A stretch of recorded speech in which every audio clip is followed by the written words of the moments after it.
জাকির আলী অনিকের যে ইনিংসটা 7 বলে 14 রানে এই ধরনের ক্যামিও এবং এটি কি আসলে এই কারণে টিম ম্যানেজমেন্ট তাকে নিয়েছে কিনা বা প্রথমে যখন তাকে পিক করা হয় স্কোয়াডে আমরা শুনছিলাম যে আসলে এই রোলটার জন্য এটাই তার দায়িত্ব। জিনিসটা হচ্ছে যে শেষ 15 বলে আমরা 29 রান করেছি এবং সে কারণে 159 রান হয়েছে। কিন্তু এরকম না হলে ওদের টার্গেট হতে হতে 150 রান করতাম আমরা, এবং 150 এবং 160 এর মধ্যে কিন্তু অনেক পার্থক্য আছে ব্যাটিং সাইডের জন্য।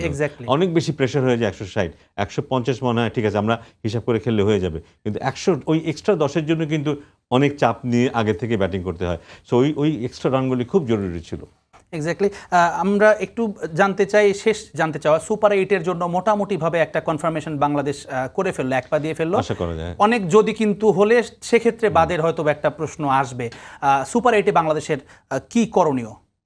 তার আগে রিশাদের কথা বলিনি, বলিনি, আমরা সাকিবের কথা বলছি, কিন্তু আমার কাছে যদি কেউ জিজ্ঞেস করে আজকে ম্যাচ জিতলাম কেন, রিশাদের কারণে। কিন্তু ম্যাচটা কিন্তু হাতছাড়া হচ্ছিল, ম্যাচটা হাতছাড়া হচ্ছিল, এবং যে উইকেটে খেলা হচ্ছে ওরা যদি ওরকম পার্টনারশিপ করে ফেলতে পারতো ম্যাচ বের হয়ে যেতে পারতো। কিন্তু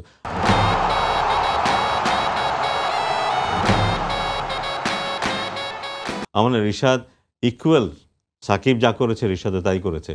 ইয়াং একটা ছেলে, এত চাপের মধ্যে, এত চাপের একটা ম্যাচ, প্রথম দিকে 4-6 বাড়ি খেয়েছে, তারপরে সে এরকম বল করেছে, এর খুব সহজ ব্যাপার নয়। কিন্তু আমার মনে হয় lot of credit goes to Rishad as well, দারুণ খেলেছে, সবাই মিলে আসলে ভালো খেলছে। সুপার 8-এর জন্য বাংলাদেশের স্বপ্নটা কি আসলে বড়, মানে সুপার 8-কে ক্রস করে সেমিফাইনালের দিকেও কি এখন স্বপ্নটা দেখবো আমরা? না, সেটা বোধহয় এখনই too early to say, but আমরা কিন্তু খুব ভালো একটা দল হয়ে যাচ্ছি আস্তে আস্তে।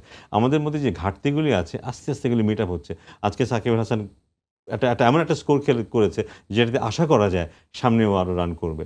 এরকম যদি টপ অর্ডারে আরও 2-1 করে ফেলতে পারে তাহলে কিন্তু একটা কম্প্রিহেন্সিভ টিম হয়ে যায়। কারণ আমাদের শক্তির জায়গাটা কিন্তু ঠিকই আছে, বোলিংটা, শুধু ব্যাটিংয়ে একটু ভালো করতে পারলে আমরা বোধহয় বেশ ভালো একটা চ্যালেঞ্জিং দল হিসেবে দাঁড়িয়ে যাব। এক্স্যাক্টলি, আমরাও সেটি প্রত্যাশা করি।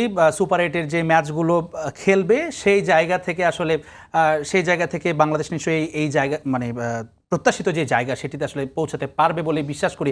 স্যার, খুবই ছোট করে আর একটা প্রশ্ন না বললেই নয়, সেটি হচ্ছে যে মাহমুদুল্লাহ রিয়াদ এবং সাকিবে যেই অভিজ্ঞতা সেটি কি আসলে বাংলাদেশকে অন্য অনেক দলের চাইতে এগিয়ে রাখছে কিনা? হ্যাঁ, কারণ চাপে পড়লে কি করতে হয় সেটা যারা অভিজ্ঞ তারাই জানে, কারণ তারা ওরকম সিচুয়েশনে অনেকবার পড়েছে।